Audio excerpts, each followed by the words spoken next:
Well, next vlog is bakit yung Hernan Gomez na player ng Spain, o yung magkapatid, and then yung Canada being put in a system, maganda yung pinapakita. So, di ba? I mean, Kobe scored 35, 36, 37, or even more than that. Pero hindi na nanalo yung Lakers ng championship. Jordan scored heavily in his 1984 to 1989 stint in the NBA. 1984 to 1990. Okay? Stint in the NBA. But he never won a championship. Lagi siyang nadidiskarel ng Detroit Pistons, at nung mga early years niya natatalo siya dahil one-man show. So, it proves, kahit may kakampi ka, kung ikaw yung focus ng depensa, wala kang magagawa. So, anong ginawa ni Zen Master? Kasi yun yung hindi naiintindihan ng karamihan. Example na lang yun. MJ o Michael Jordan never won in the NBA not unless nagpailalim siya o nandun siya sa loob ng triangle offense na yun. Hindi siya nanalo ng championship hanggat wala siya dun sa triangle offense na yun. Yun na yun. Hanggat wala siya dun sa triangle offense, meaning organized basketball, systematic basketball, hindi siya nanalo ng championship. The same thing with Kobe. Yung papala, yung Boston Celtics, sila Larry Bird, lahat yun magagaling. Lahat yun pwede umiscore. Pero bakit ang hirap talunin? Dahil may sistema sila eh. Hindi. Larry Bird is always triple-double. So, ibig sabihin yung assist totals niya, double figures. Double figures yung assist ni Larry Bird. At dumidepensa sila. So, ibig sabihin, bakit may mga players kang mga galing na pwede mong ilagay in a system? Of course, kung pag-uusapan natin yung Celtics ng panahon ni Larry Bird, dapat kung tutusin, kakayanin naman ni Bird yan eh. Magaling naman si Larry Legend. Kay Larry Legend na lang lahat yan. Why? Yun yung sinasabi ko, di ba? Ba't yung Canada, Team Canada, lahat NBA players yun, pero ang taas ng assist totals. Walang talo. Walang talo yung Team Canada ngayon. Di ba? Di ba? Yung USA si Brandon Ingram, starter, 7 points yung ini-score. 7 points. Alam naman natin si Brandon Ingram, ano yan? Double figures yan. Kaya na-weirduan siya, 7 points lang ini-score niya as a starter. 7 points si Brandon Ingram.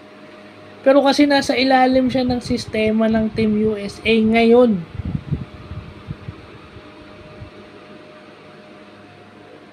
Diba? Bakit hulaan nyo kung sino yung leading scorer ng Dream Team na nando si Jordan. Si Jordan ba? Hindi. Si Barkley.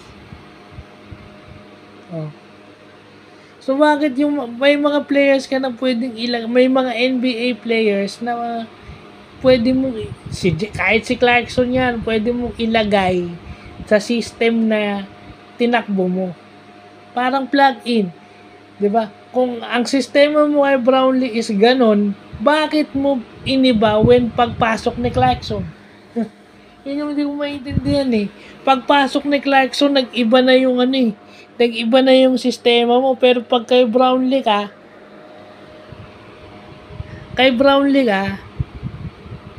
ang sistema mo is organized. Pero pag kay Clarkson ka, Clarkson show, pangit naman ata yun.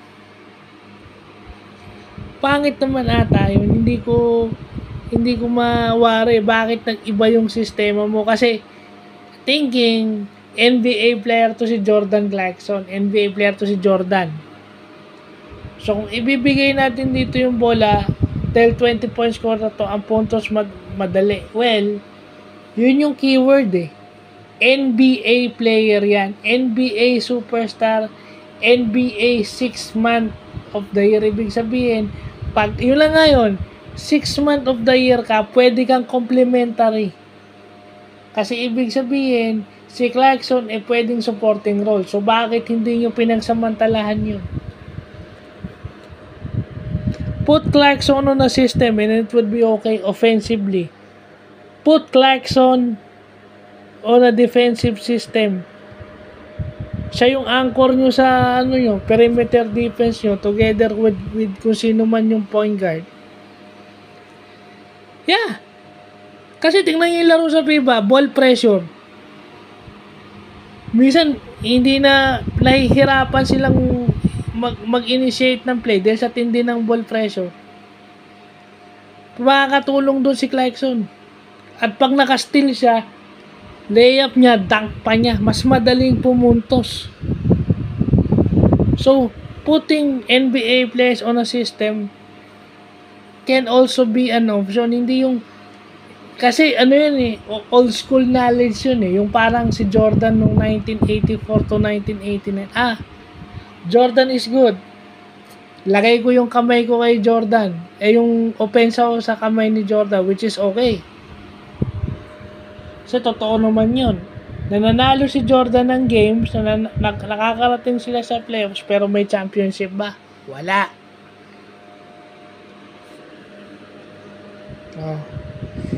I mean, 1987, dapat from 1987 to 1990, dapat panalo na si Jordan kasi yung mga kakampi niya, nandun na si Pippen, si Grant, si Paxson.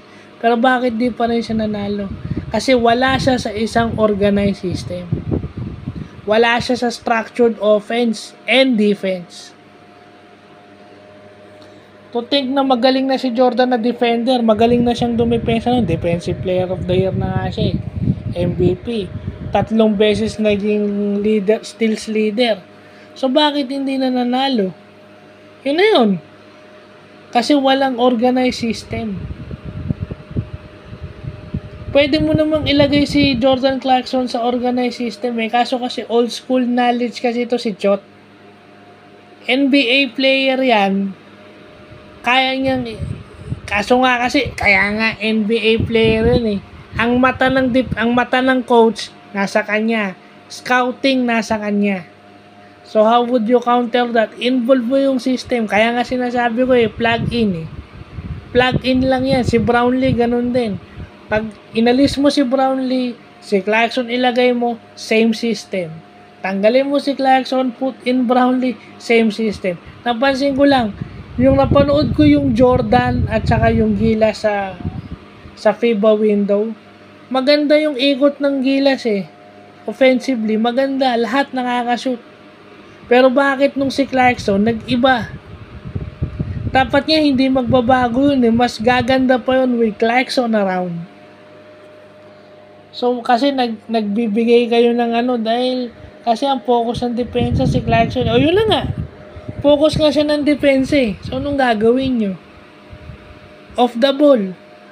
May sistema kayo, pakilusin nyo si Clarkson, pakilusin nyo yung depensa.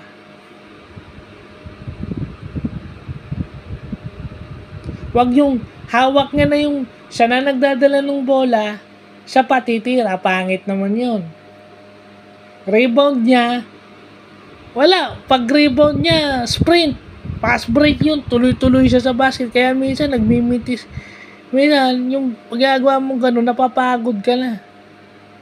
Nakakapagod yun pag dinidinay mo yung... Ibig sabihin, napapagod ka kasi hinihingi mo yung bola. Then, ang ilan yung nakadikit sa'yo, binubunggo ka pa. Para nakakapagpahinga ka sa loob, gamitin mo muna yung 4.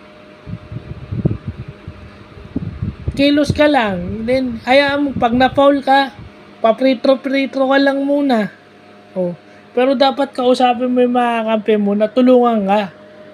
Kasi ginagawa mo, hindi sa nangyayari yung 3 laro, parang hindi ka natutulungan ng kakampi mo ikaw lang lahat eh.